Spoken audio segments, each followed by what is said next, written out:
সমগ্র বরাক উপত্যকা সহ বিভিন্ন এলাকার গুরুত্বপূর্ণ খবরের মধ্যে স্বাগতম। আজ হলো 23 সেপ্টেম্বর মঙ্গলবার। আজকের প্রথম খবরটি হলো এবার দুর্গাপুজো নিয়ে হাইলাকান্দি জেলার পুলিশ প্রশাসনের বৃহৎ ঘোষণা। স্বচ্ছতা বজায় রেখে শান্তিপূর্ণভাবে দুর্গাপূজার অনুষ্ঠান পালিত হয় এ ঘোষণা করল হাইলাকান্দি জেলা পুলিশ প্রশাসন। যাহাতে কোনো ধরনের বিশৃঙ্খলা না হয় এ নিয়ে জনগণকে বার্তা। জনগণের প্রতি লক্ষ্য রেখে পুলিশ প্রশাসনের এ শান্তির বার্তা, যাহাতে খুবই শান্তিপূর্ণভাবে দুর্গাপুজোর অনুষ্ঠানটি পালিত হয়, কোনো ধরনের অশান্তি বা বিশৃঙ্খলার সম্মুখীন কেহ না হয়। প্রত্যেক মণ্ডপে ডাস্টবিনের ব্যবস্থা করা উচিত। আবর্জনা থেকে দূরে থাকার ও বার্তা দেওয়া হয়েছে প্রশাসনের পক্ষ থেকে। সাউন্ড সিস্টেমেও কিছু নীতি নিয়ম জানানো হয়েছে পুলিশ প্রশাসনের পক্ষ থেকে। রাত 10টা থেকে সকাল 8টা পর্যন্ত মাইক বক্সে ইয়া সাউন্ড সিস্টেম বন্ধ থাকবে, বা এর মধ্যেও কোনো অসুবিধার পরিস্থিতি হলে মাইক সিস্টেম বা সাউন্ড সিস্টেম বন্ধ রাখার ঘোষণা করেছে পুলিশ প্রশাসন। এর পরবর্তী খবরটি হলো অসম রাজ্যে রেকর্ড করলেন বাল্য বিবাহ প্রতিরোধ করতে ডক্টর হেমন্ত বিশ্ব শর্মা। জেআরসি এর পক্ষ থেকে উনাকে পুরস্কারেরও ঘোষণা করা হয়। তালিকা অনুযায়ী বিজ্ঞপ্তি জারি করা হয়েছে। পূর্বে যে তালিকা ছিল বাল্য বিবাহের বৃদ্ধি দিন দিন বাড়তেই ছিল, কোনো মতেই বাল্য বিবাহ বন্ধ করা যাচ্ছিল না। প্রতি বছরেই বাল্যবিবাহের আঁকড়া এক বিশাল তালিকায় ছিল, কিন্তু অসমের মুখ্যমন্ত্রী ডক্টর হেমন্ত বিশ্ব শর্মা যখন থেকে এই পদক্ষেপ নিয়েছেন তখন বাল্যবিবাহের প্রতিরোধ অনেকটাই কমেছে। বাল্যবিবাহ প্রতিরোধ করতে রাজ্যের মুখ্যমন্ত্রী ডক্টর হেমন্ত বিশ্ব শর্মার বড়সড় হাত রয়েছে। যে তালিকা প্রস্তুত হয়েছে বাল্যবিবাহের, যাহাতে পূর্বে থেকেই অনেকটা হ্রাস পেয়েছে। বাল্যবিবাহ প্রতিরোধ করতে অসম সরকার খুবই গুরুত্বর অভিযান চালিয়েছিল। এ বিষয়ে প্রশাসন বাল্যবিবাহে জড়িত বা বাল্যবিবাহ করা লোকজনকে গ্রেফতার করেছিল, এবং দিন দিন এ বাল্যবিবাহের পার্সেন্টেজ কমে যায়। নিয়ে অসম সরকারকে ধন্যবাদ জানিয়েছে জেআরসি। চ্যাম্পিয়ন অফ চেঞ্জ পুরস্কারে ঘোষিত হলেন অসম রাজ্যের মুখ্যমন্ত্রী ডক্টর হেমন্ত বিশ্ব শর্মা। জেআরসি এর তরফ থেকে চ্যাম্পিয়ন অফ চেঞ্জ পুরস্কারে ঘোষিত করেছেন ডক্টর হেমন্ত বিশ্ব শর্মাকে। এর পরবর্তী খবরটি হলো নিজ পুত্র তাহার বাবাকে করল হত্যা। বীমা রাশির টাকা আত্মসাৎ করার জন্য নিজ ছেলে তাহার নিজ পিতাকে চিনল না। এই টাকার লোভে পড়ে তাহার পিতাকে চিরদিনের জন্য পৃথিবী থেকে বিদায় দিল পাষাণ পুত্র বিশাল কুমার। ছেলের রিপোর্ট অনুসারে তাহার বাবা যখন গঙ্গা থেকে বাড়ি ফিরছিলেন তখন সড়ক দুর্ঘটনা হয় এবং উনাকে হাসপাতালে নিয়ে যাওয়া হয়, কিন্তু চিকিৎসাধীন অবস্থায় উনার প্রাণ যায়। তবে হাসপাতালের মেডিকেল তথ্য অনুযায়ী দুর্ঘটনার সঙ্গে সঙ্গে হয়নি। পোস্টমর্টমের পর বেরিয়ে আসে এক এক রহস্য। এটি কোনো সড়ক দুর্ঘটনা নয়, এ ব্যক্তির সাথে কিছু না কিছু রহস্য হয়েছে। এ বিষয়ে সঙ্গে সঙ্গে পুলিশ বাহিনীকে খবর দেওয়া হয়। পুলিশ বাহিনী এ ঘটনার তদন্ত তৎক্ষণাৎ শুরু করে এবং যে রহস্য বেরিয়ে আসে পুরো মানব সমাজকে কাঁপিয়ে দিয়েছে। আরোপি বিশাল কুমার এবং তাহার এক বন্ধু মিলে এক ষড়যন্ত্র চালিয়েছিল। প্রথমে বিশাল কুমার জীবন বীমা করিয়েছিলেন তাহার স্ত্রী ও মা বাবার। তারপর স্ত্রী এবং মাকে চিরদিনের জন্য এই পৃথিবী থেকে বিদায় দিয়ে দিলেন টাকার লোভে। তারপর তাহার বাবাকে চির বিদায় দিল সে জীবন বীমার টাকার লোভে।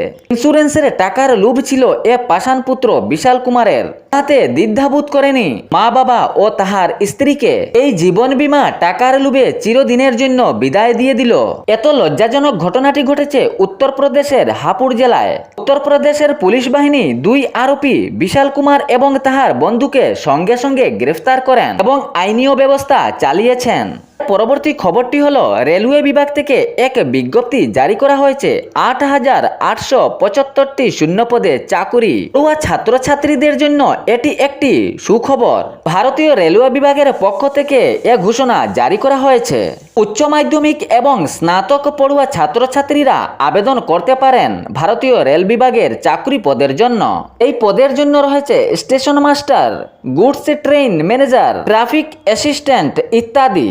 রেলওয়ে বিভাগের চাকুরিতে শূন্য পদের জন্য 5,816টি, গ্র্যাজুয়েটদের জন্য আনগ্র্যাজুয়েটদের জন্য সংরক্ষিত পদ রয়েছে 398টি।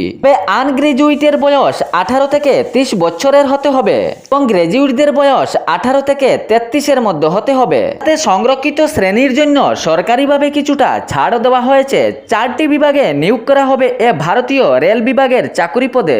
CBT 1 কম্পিউটার ভিত্তিক প্রাথমিক পরীক্ষা CBT2 দ্বিতীয় দফার পরীক্ষা, তৃতীয় টাইপিং টেস্ট সহ আরও চতুর্থ দফায় রয়েছে নথি যাচাই এবং পরীক্ষার মাধ্যমে যাচাই।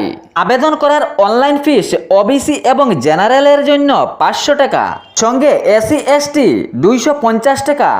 অনলাইন আবেদন করতে পারবেন, তবে অক্টোবর এবং নভেম্বর মাস থেকে আবেদন শুরু হবে এবং ইহাতে নভেম্বর ও ডিসেম্বর পর্যন্ত আবেদন গ্রহণ করা হবে। এর পরবর্তী খবরটি হলো আবহাওয়ার পূর্ব বার্তা থেকে জানানো গিয়েছে আসাম রাজ্যের বিভিন্ন এলাকায় হালকা মাঝারি ভারী বৃষ্টিপাতের সম্ভাবনা রয়েছে। অসম রাজ্যের বিভিন্ন এলাকায় হালকা মাঝারি ভারী বৃষ্টিপাতের সঙ্গে কিছুটা বজ্রপাতেরও আশঙ্কা আছে। অসম রাজ্যের সাথে সাথে ত্রিপুরা, মেঘালয়, মণিপুর, মিজোরাম সহ অন্যান্য কয়েকটি রাজ্যে হালকা মাঝারি ভারী বৃষ্টিপাতের সম্ভাবনাও রয়েছে। আবহাওয়া দফতর থেকে জানানো হয়েছে বৃষ্টিপাতের সাথে সাথে বজ্রপাত এবং ভারী তুফান ও হওয়ার সম্ভাবনা আছে।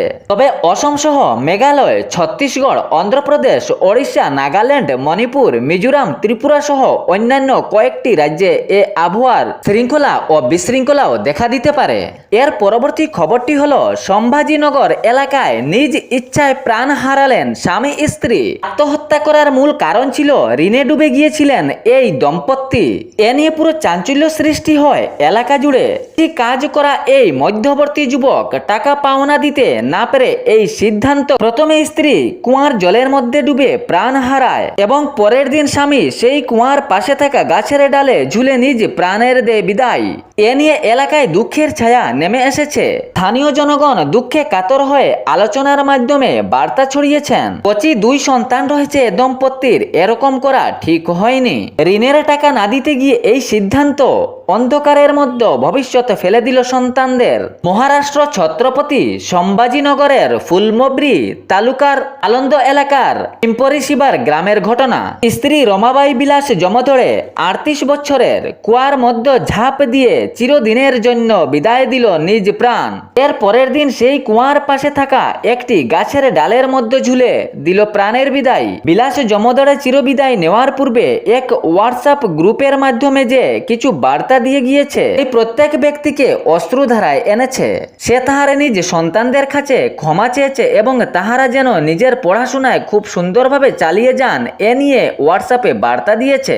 সন্তানদের নাম সুমিত এবং অমিত। ছিল আজকের বরাক উপত্যকা সহ বিভিন্ন এলাকার গুরুত্বপূর্ণ খবর। এরকম নিত্য নতুন খবর পাওয়ার জন্য চ্যানেলটি সাবস্ক্রাইব করে ভিডিওটি লাইক করে অবশ্যই শেয়ার করবেন, যাতে সঠিক সংবাদগুলো অন্যজনের কাছে পৌঁছায়। ধন্যবাদ।